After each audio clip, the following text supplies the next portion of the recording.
dosa orang yang lewat di depan orang sholat itu sangat besar. Seandainya dia mengetahui dosanya, dia akan berhenti, Pak, meskipun ditunggu 40. Dalam hadis lain 40 tahun. Jadi ibu-ibu kalau ada orang sholat, mohon tidak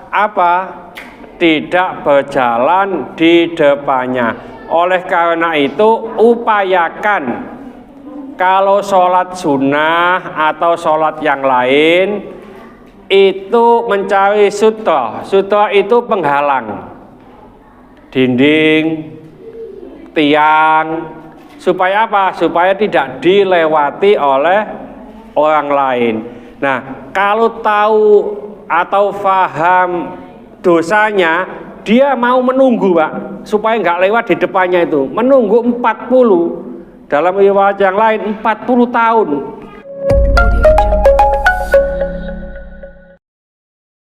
Assalamualaikum warahmatullahi wabarakatuh. Bismillahirrahmanirrahim. Alhamdulillahirabbil alamin wassalatu wassalamu ala asyrafil mursalin sayyidina wa habibina wa syafi'ina Muhammadin wa ala alihi wa sahbihi ajma'in wa man tabi'ahu bi ihsanin la yaumidin amma ba'd. Bapak-bapak, ibu-ibu jamaah mushola Nurul Ihsan perumahan apa ini? Royal Mansion. Iya lali, Royal Mansion ini ya. Kecamatan Taman, Kabupaten Sidoarjo, rahimakumullah. Kita lanjutkan kajian kita di kitab Bulughul Maram dan kitab Uqudul Jain. Kita baca di kitab Riyadhus Shalihin, kitab Bulughul Maram. Bismillahirrahmanirrahim. An Abi Juhaim bin al-Harithi radhiyallahu anhu qala, dari Abu Juhaim bin Harith, mudah-mudahan Allah meridhoinya, ia berkata, qala Rasulullah sallallahu alaihi wasallam, Rasulullah sallallahu alaihi wasallam bersabda, lau ya'lamul maru baina yadayil musolli, sekiranya mengetahui orang yang lewat di depan orang yang sholat, mada alai minal ithmi, dosa apa yang ia terima, lakana ayyaqifa, niscaya ia akan berhenti arba'ina 40, khairan lahu, lebih baik baginya, min ayyamur baina yadaihi, daripada berjalan di depan orang sholat. Muttafaqun alaih, riwayat Bukhari Muslim, walafdu lil Bukhari, ini lafadznya Imam Bukhari. Wa waqa'a fil Bazzar min wajhi akhar, di hadis yang lain, arba'ina kharifan, 40 tahun. Ini hati-hati Bapak Ibu, kalau di sini jarang, Pak. Biasanya itu di Mekah yang banyak itu. Jadi dosa orang yang lewat di depan orang sholat itu sangat besar. Seandainya dia mengetahui dosanya, dia akan berhenti, Pak, meskipun ditunggu 40. Dalam hadis lain 40 tahun. Jadi ibu-ibu kalau ada orang sholat di depannya, mohon tidak berjalan di depannya. Oleh karena itu upayakan kalau sholat sunnah atau sholat yang lain itu mencari sutra. Sutra itu penghalang, dinding, tiang, supaya apa? Supaya tidak dilewati oleh orang lain. Nah, kalau tahu atau paham dosanya, dia mau menunggu, Pak, supaya nggak lewat di depannya itu. Menunggu 40. Dalam riwayat yang lain 40 tahun. Wis gak apa-apa, tak tunggu selesai sholat mungso sampai 40 tahun dah. Ya. Jadi upayakan ada sutrah, ada penghalang ya. Saya lanjutkan ini supaya pas. Bismillahirrahmanirrahim. Wa an Aisyata radhiyallahu anha qalat, dari Sayyidatina Aisyah, mudah-mudahan Allah meridhoinya, ia berkata, su'ilan Nabiyyu sallallahu alaihi wasallam fi ghazwati Tabuka. Nabi sallallahu alaihi wasallam pernah ditanya di dalam perang Tabuk an sutratil musolli, dari penghalang tempat sholat. Faqalah, maka beliau menjawab, mithlu mukhirati rahli, seperti tiang yang ada di belakang kendaraan. Akhrajahu Muslimun. Saya baca satu lagi. Wa an Sab'ata bin Ma'badil Juhani qala, dari Sab'ata bin Ma'bad al-Juhani, ia berkata, qala Rasulullah sallallahu alaihi wasallam, Rasulullah sallallahu alaihi wasallam bersabda,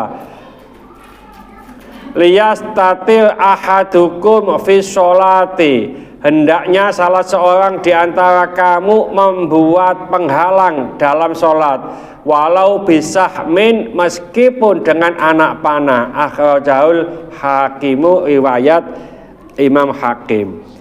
Jadi kalau di masjid-masjid besar itu biasanya ada papan segini Pak, kurang besar dikit ya, ada tulisannya sutrah begitu. Di tempat saya itu saya siapkan 5. Jadi mana sholat itu diletakkan di sini, di depannya gitu ya. Jadi ada penghalang. Ini hadis ini menjelaskan bahwasanya ada orang yang bertanya, wahai Rasulullah, bagaimana engkau membuat sutra atau penghalang ketika apa? Ketika waktu perang. Maka ada tiang di belakang kendaraannya itu. Atau kalau tidak ada apa-apa, tancapkan anak panah. Ya, anak panah. Atau begini, ini juga bisa nanti ya untuk penghalang. Plek begitu. Ya. Jadi apa sajalah supaya tahu ini batas apa? Batas tempat kita, tempat sholat kita. Ya. Jadi bapaknya ada apa, tas ya. Ibu-ibu kalau sholat bawa tas, ngapunten. Kalau sholat di luar bawa tas, jangan sekali-kali tasnya itu diletakkan di belakang atau di samping. Di sholat sendirian. Di tempat yang lain hilang Bu begitu. Diletakkan di depan. Saya itu pernah soalnya membawa jamaah satu bis ibu-ibu. Saya ajak sholat, sudah ya. Baris, ternyata saya suruh maju lagi waktu itu ya, kurang maju, mungkin kesalahan saya itu ya. Maju lagi, tasnya tidak dibawa Pak, ketut. Artinya tadi kan sudah di sampingnya gini. Ayo Bu, maju lagi. Semuanya maju. Nah tasnya gak kegawa. Duit 2 juta, ono sing ngene hilang gitu. Ya. Jadi ini di tempat umum ya. Jadi hati-hati. Lebih baik tasnya diletakkan di depan. Kalau saya dulu umpamanya di Masjidil Haram umpamanya, kita kan bawa tas Pak. Kalau tidak, tas agak besar memang. Ya, saya letakkan di depan ini. Jadi pas waktu sujud, ya tak kepi gini. Karena diletakkan di sini dolimi orang lain. Letakkan di depan nggak bisa. Ya di depan kita ini. Jadi kalau sujud di bawah dada kita. Tasnya agak besar soalnya. Soalnya ono curigene. Ono curigen gue apa? Ambil air zam-zam. Ya. Jadi gitu. Kalau di tenteng gini kelihatan Pak. Tadi sekarang katanya sulit sekarang Pak. Pakai nusuk nanti ya. Masuk ke Masjidil Haram pakai nusuk memperlihatkan identitas kita. Jadi haji sekarang atau masuk ke Masjidil Haram itu sangat-sangat sulit sekarang ini. Ya, gak punya nusuk nggak akan bisa masuk. Ya, ini saja haji furoda 2000 lebih tidak bisa jalan. Mudah-mudahan sedikit ini dibarengi hidayah oleh Allah Subhanahu wa taala. Mudah-mudahan segala hajat kita dikabulkan Allah, segala kesulitan kita dibantu oleh Allah. Mudah-mudahan anak kita menjadi anak soleh soleha, taat kepada Allah, patuh dan nurut kepada kedua orang tua. Jangan kasih keturunan, mudah-mudahan Allah memberikan keturunan yang soleh soleha. Jangan kasih jodoh, mudah-mudahan Allah memberikan jodoh yang soleh soleha. Mudah-mudahan di antara kita, keluarga kita, handetolan kita, tetangga-tetangga kita yang saat ini sedang sakit, baik di rumah sakit maupun di kediaman, mudah-mudahan Allah cepat mengangkat penyakitnya, menyembuhkan penyakitnya, dan mudah-mudahan Allah memberikan kesabaran kepada yang sakit, dan dengan kesabaran ini mudah-mudahan Allah mengangkat seluruh dosa-dosanya, dan mudah-mudahan Allah mengampuni dosa-dosanya orang yang mendolimi kita. Al-Fatihah.